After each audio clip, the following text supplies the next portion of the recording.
Let's throw some jabs. The fight starts now! All right, Sergio, Deontay Wilder has his hands full on October 15th against Robert Helenius, but Wilder is already targeting an old foe. Asked recently if he would be open to a fourth fight against Tyson Fury next year, Wilder said yes. So I'll ask you this, Sergio Mora. Are you on board with Fury Wilder 4? Yes, yes, yes. And an emphatic hell yes. I didn't want the trilogy at first, but look at what we got. We got a beautiful fight of the year type fight. So, yes, I want the fourth fight because we didn't want Pacquiao fighting Marquez 4 times. But look at what happened. Every single fight was great, memorable, and it finally ended in a big knockout that no one could forget. So, yes, bring it on again because they're just stylistically, they match, they mesh. It's a great popular fight around the world internationally.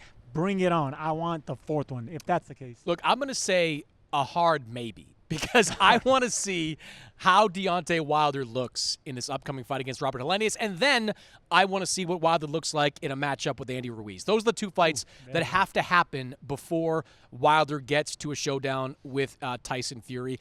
If he stops Robert Helenius, which he should. Helenius, a good puncher who has rehabilitated himself with 2 wins over Adam Kovnatski, but he's still the same guy that was stopped by Johan Duhaupas. He's still the same guy that was stopped by Gerald Washington. If Wilder takes care of business there and then beats Andy Ruiz in the first quarter of next year, then sign me up for it. Then I'll be ready for it. Because Wilder, look, as much as we look at the end of those last 2 fights against Tyson Fury, you got to look at the middle part and the beginning and the 4th round of that 3rd fight when Wilder dropped Fury 2 times in that fight and almost had him out. Even Fury's admitted it took him a lot to recover in that 3rd fight from those 2 knockdowns. So Wilder will still have that devastating punching power. He will still be motivated for that type of fight. And look, you never know what version of Tyson Fury you're going to get at the late point of next year. Yeah, but look, time is not on Wilder's side. You know, he's in his late 30s. Late 30s, 36. He's probably going to be 37. Fighters don't last that long, you know. So even if you're a big puncher, which you can maybe extend your career a little longer,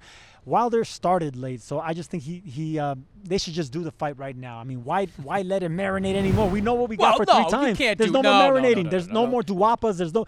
Even though I love the Andy Ruiz fight. Yeah, that one I love. That Wilder one will be Ruiz marketable. two former world champions, 2 guys with a high skill set. I say bring me Andy Ruiz or give me the how do you say 4 fights? Quadrilogy?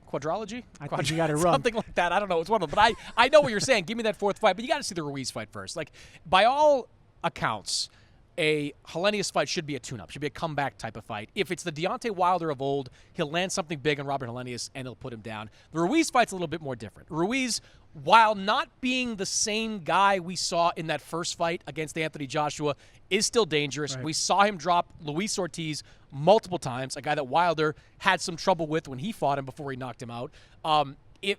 That, to me, will be the litmus test. That will be the bar. If he gets past those 2 guys, by all means. If Fury cannot make a deal to face Anthony Joshua, if something happens with Fury and Oleksandr Usyk, and if Fury wants that fight, which I see no reason to believe he wouldn't. Fury is the kind of guy that no matter how many times he retires, he's going to keep coming back. That's right. He's going to keep coming back until somebody retires him. That's just the kind of guy that he is. So I say bring it on. Sergio, you mentioned the Pacquiao-Marquez fight. In days of yesteryear, we used to have guys fight 4, 5, 6 times. How many times did Sugar Ray Robinson and Jake LaMotta fight? What, 6 times at one point? So, you know, you've got a long history of rivals fighting over and over and over again. As long as Deontay Wilder is still in the game, as long as Tyson Fury is still in the game, they will be 2 of the best in boxing. Yeah, I just think it's a perfect clash of not only styles and personalities, but the fact that they're completely different boxers and punchers. That's always going to be a marketable fight, no matter how you see it. I want the quadrilogy. I don't know if that's what we got, but you'll correct us at home if we got it wrong.